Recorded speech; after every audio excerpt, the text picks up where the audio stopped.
A paz do Senhor para vocês que estão nos assistindo agora. Nosso primeiro vídeo sobre Escola Bíblica Dominical, que é chamado de EBD. Nós vamos falar sobre a lição de número 7, que diz assim, que traz por título: A Bíblia transforma as pessoas. O texto áureo diz assim: porque a palavra de Deus é viva e eficaz, e mais penetrante do que qualquer espada de 2 gumes, e penetra até a divisão da alma e do espírito e das juntas e medulas, e é apta para definir os pensamentos e intenções do coração. Hebreus capítulo 4, no versículo 12. A verdade prática, ela diz: a palavra de Deus é viva, anula os conselhos das trevas e nos torna humildes diante de Deus. A escola bíblica desse trimestre está baseado no livro de Hebreus, no seu capítulo 4, do versículo 11 até o 13, e 2 Coríntios 10, do 4 até o 6, que vai dizer: procuremos, pois, entrar naquele repouso, para que ninguém caia no mesmo exemplo de desobediência, porque a palavra de Deus é viva e eficaz, e mais penetrante do que qualquer espada alguma de 2 gumes, e penetra até a divisão da alma e do espírito, das juntas e medulas, e é apta para discernir os pensamentos e intenções do coração. E não há criatura alguma encoberta diante dele, antes todas as coisas estão nuas e patentes aos olhos daquele com quem temos de tratar. 2 Coríntios 10, 2 Coríntios capítulo 10, versículo 4 até o 6 diz assim: porque as armas da nossa milícia não são carnais, mas sim poderosas em Deus para destruição das fortalezas, destruindo os conselhos e toda altivez que se levanta contra o conhecimento de Deus, e levanta cativo todo o entendimento à obediência de Cristo, e estando prontos para vingar toda a desobediência quando for cumprida a vossa obediência. Então a palavra aqui ela diz: a Bíblia transforma as pessoas. O que o autor da escola bíblica está querendo nos relatar através desse tema sobre a Bíblia transforma a pessoa? Nós estamos no trimestre onde fala sobre a supremacia das Escrituras, que a Bíblia é inspirada, inerrante e infalível palavra de Deus. No primeiro tópico, ela vai dizer: a Bíblia é a palavra de Deus. Então nós cremos que a Bíblia é a boca de Deus falando conosco. Quando nós abrimos a palavra de Deus, é como se Deus ele se revelasse a nós através da tua palavra, e ele fala conosco através da tua palavra. Só que para que Deus fale conosco, não é apenas nós saber que ele fala conosco através da palavra, nós temos que crer que ele fala conosco. Quando você lê a palavra e crê que é Deus que está falando com você, você consegue ouvir e entender aquilo que Deus quer passar para você. Aqui no primeiro tópico vai dizer, o primeiro tópico, a Bíblia é a palavra viva de Deus. No subtópico do tópico 1, a palavra de Deus é viva e ela é eficaz. Os israelitas não entraram em Canaã por negligenciar a palavra de Deus. Aqui, no subtópico 1 do tópico 1, vai nos trazer que os israelitas, eles não entraram em Canaã porque, na verdade, eles não creram na palavra de Deus. Eles ouviam a voz de Moisés, eles ouviam os conselhos que Moisés dava, mas no fundo, eles não criam naquilo. Por quê? Porque quando eles estavam para atravessar o Rio Jordão, antes de atravessar o Rio Jordão, eles houve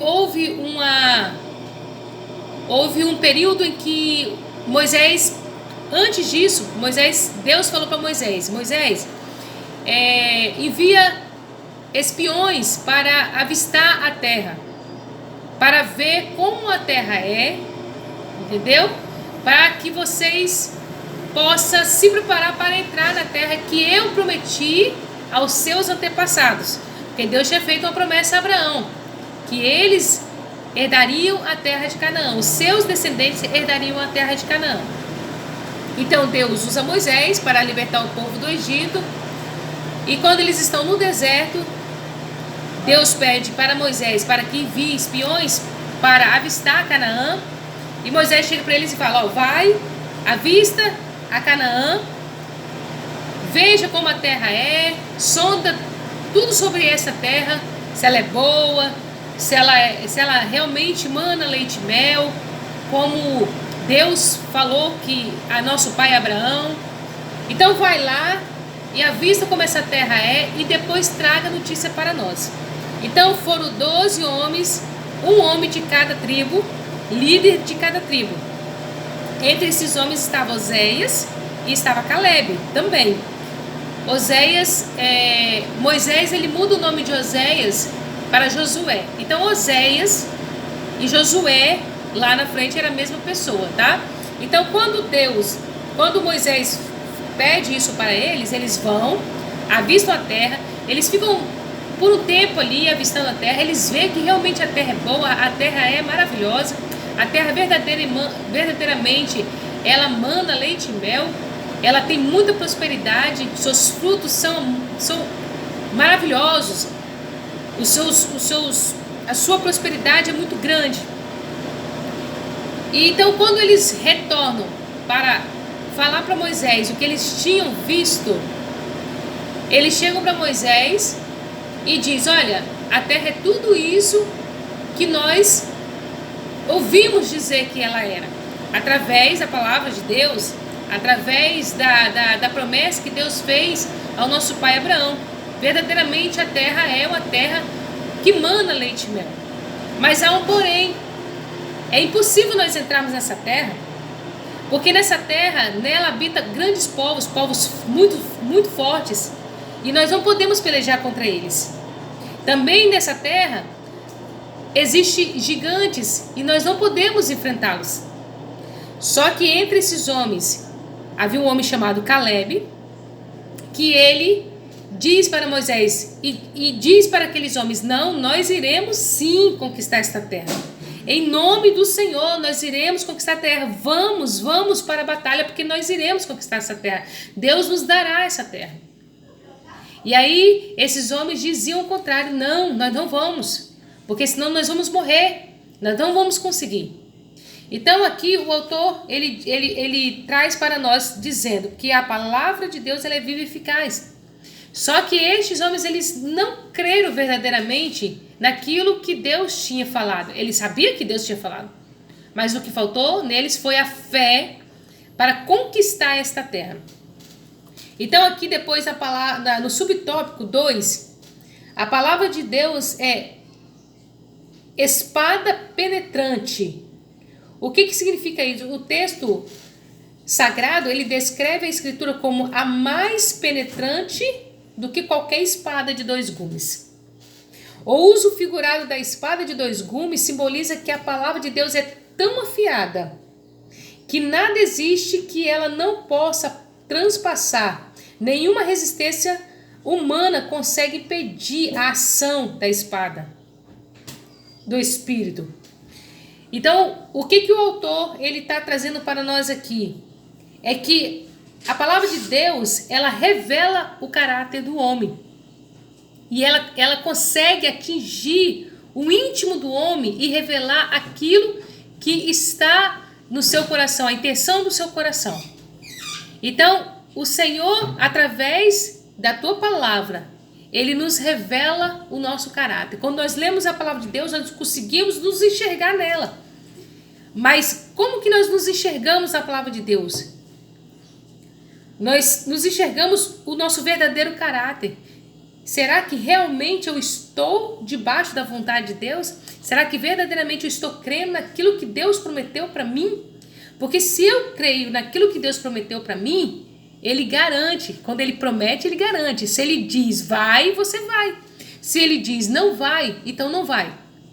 Porque quando Deus diz que ele daria a descendência de Abraão a terra de Canaã, não importaria quem estivesse lá, quais as nações que estivesse lá, quais os gigantes que estivessem lá. Se ele disse que ele daria àquele povo a terra de Canaã, eles teriam que crer naquilo que Deus falou e confiar naquilo que Deus falou, porque aquilo que Deus fala é infalível.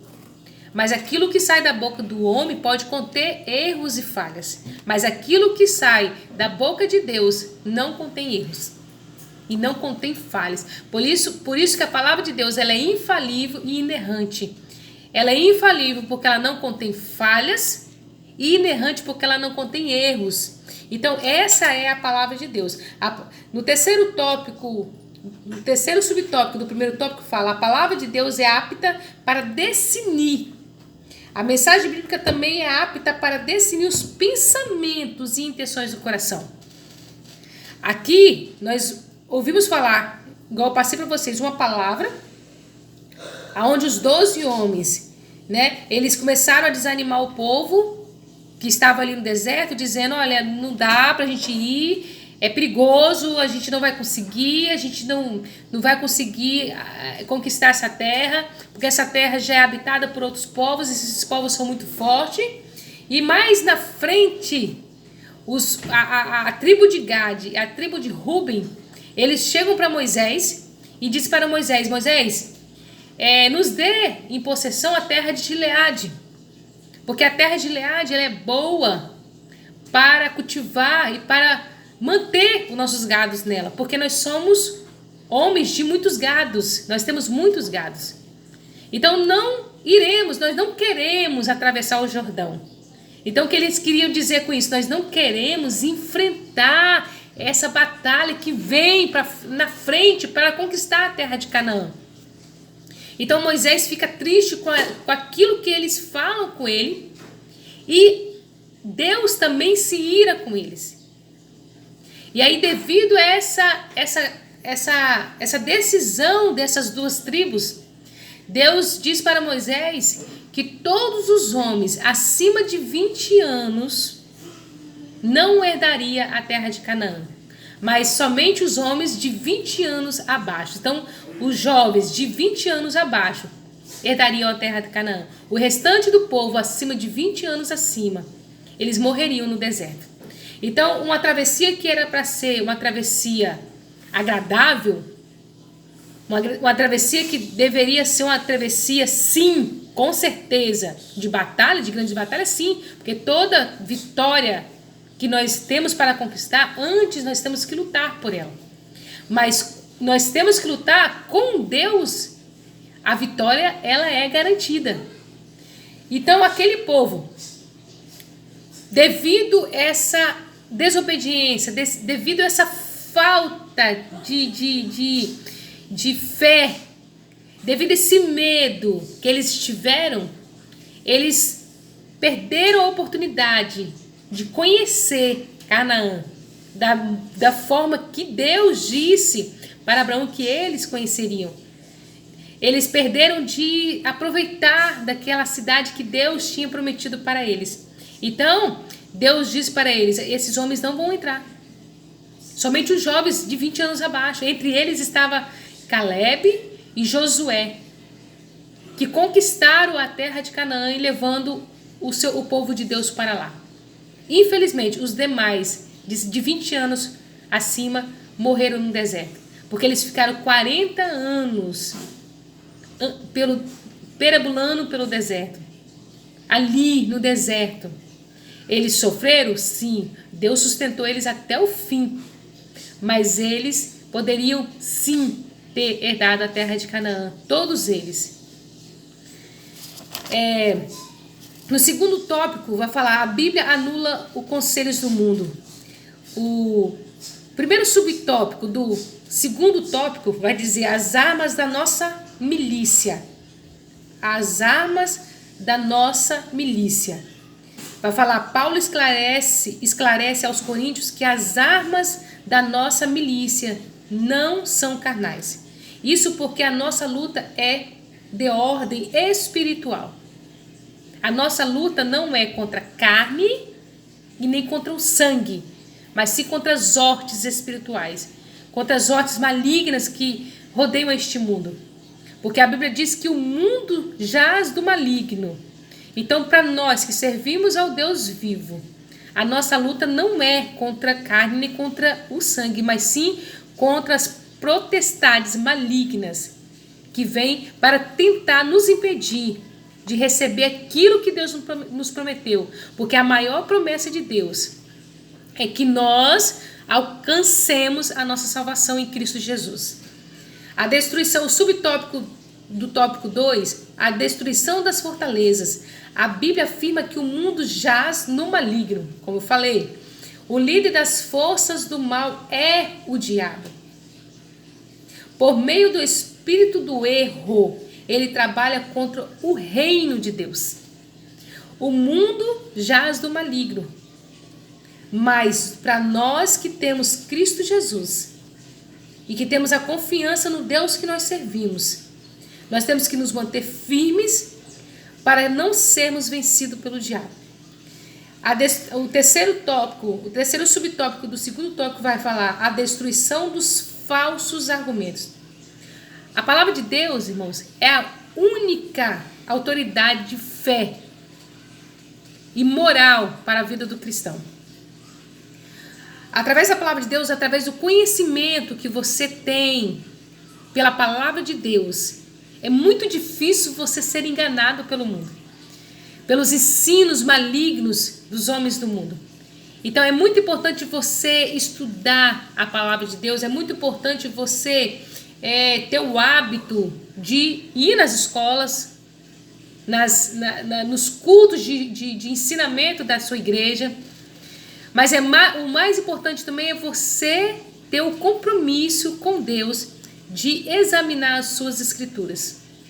Porque é dela que vem o maior conhecimento. Porque a Bíblia diz que a sabedoria ela vem de Deus. A inteligência é algo que vem do homem, é aquilo que nós conquistamos estudando, fazendo cursos, mas a sabedoria, a verdadeira sabedoria, é algo que ninguém pode tirar de você. Isso ela vem de Deus. O terceiro tópico vai falar, a Bíblia nos torna humildes. Então, no primeiro subtópico do terceiro tópico, Deus fala assim, Deus aborrece a soberba. Deus ele não se agrada do homem soberbo, do homem arrogante, do homem que acha que ele está acima de todas as coisas, a sua palavra não contém erros, a sua palavra que vale. Mas nós